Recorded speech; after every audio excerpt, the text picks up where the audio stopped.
അല്ലെങ്കിൽ ദേഷ്യം കൂടി പറയുമ്പോഴാണ് അവർക്ക് സ്വീകരിക്കാൻ പറ്റാതെ വരിക. അത്തരം സന്ദർഭങ്ങളിൽ കീപ് ക്വയറ്റ്. അങ്ങനെ എനിക്ക് ഭയങ്കരമായി ദേഷ്യം വരും തോന്നി ആ സമയത്ത് മൗനം പാലിക്കുക, പറയണ്ടാതിരിക്കുക. ഇനിയിപ്പോൾ സപ്പോസ് ആ സമയത്ത് പറയാതിരുന്നത് കൊണ്ട് അവർ ദേഷ്യപ്പെട്ടാലും ആ പ്രശ്നം ഒരുപാട് വലുതാവില്ല. പക്ഷേ ആ സമയത്ത് ഉത്തരം പറയാൻ പോയി കഴിഞ്ഞാൽ അത് നമ്മുടെ ആങ്കറിൻ്റെ ലെവലിനെ ഡെവലപ്പ് ചെയ്തുകൊണ്ടിരിക്കും. പതുക്കെ പതുക്കെ പതുക്കെ അത് വലിയ ഇഷ്യൂസിലേക്ക് കൊണ്ടെത്തിക്കും.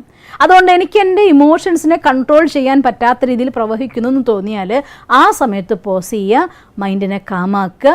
അതിന് ഈസി ആയിട്ടുള്ള മെത്തേഡാണ് മെഡിറ്റേഷൻ. എത്ര കൂടുതൽ I am a peaceful pure soul, ഞാൻ ശാന്തസ്വരൂപമായ ശുദ്ധ ആത്മ എന്നതായിരിക്കുന്ന അഫർമേഷൻ നിങ്ങൾ പ്രാക്ടീസ് ചെയ്യുന്നുണ്ടോ അത്രയും നമുക്ക് നമ്മുടെ മനസ്സിനെ തത്സമയം മൗനമാക്കാനായിട്ട് സാധിക്കും. ആ മൗനത്തിൻ്റെ ശക്തിയിലൂടെ നമ്മുടെ മനസ്സിനെ തോട്ട്സിനെ ഒന്ന് ചേഞ്ച് ചെയ്യുക. ഇനിയിപ്പോൾ നിങ്ങൾക്ക് കഴിഞ്ഞ ദിവസം നമ്മൾ പറഞ്ഞ പോലെ തന്നെ ആങ്കർ കൺട്രോൾ പറഞ്ഞ പോലെ തന്നെ എനിക്ക് ആ കാര്യത്തിനെ മനസ്സിൽ തോട്ട് ക്രിയേറ്റ് ചെയ്യുമ്പോൾ ഞാൻ ശാന്തസ്വരൂപം എന്ന് പറയുമ്പോൾ എന്നാലും അങ്ങനെ ചെയ്യാൻ പാടുണ്ടോ എന്ന് ഉള്ളിൽ നിന്ന് ചോദ്യം വരികയാണെങ്കിൽ I am a peaceful soul, I am a peaceful soul, I am a peaceful soul. ഇങ്ങനെ മന്ത്രിക്കുക. മന്ത്രിക്കുമ്പോൾ അതിന് ഭയങ്കര എഫക്റ്റാണ്.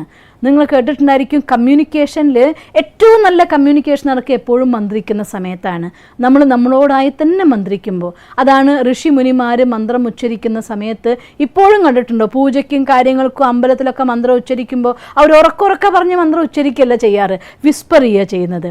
അതിൻ്റെ എനർജി ട്രാൻസാക്ഷൻ കൂടുതലാണ്. അതുകൊണ്ട് ആ സമയത്ത് വിസ്പർ ചെയ്യുന്ന പോലെ I am a peaceful soul,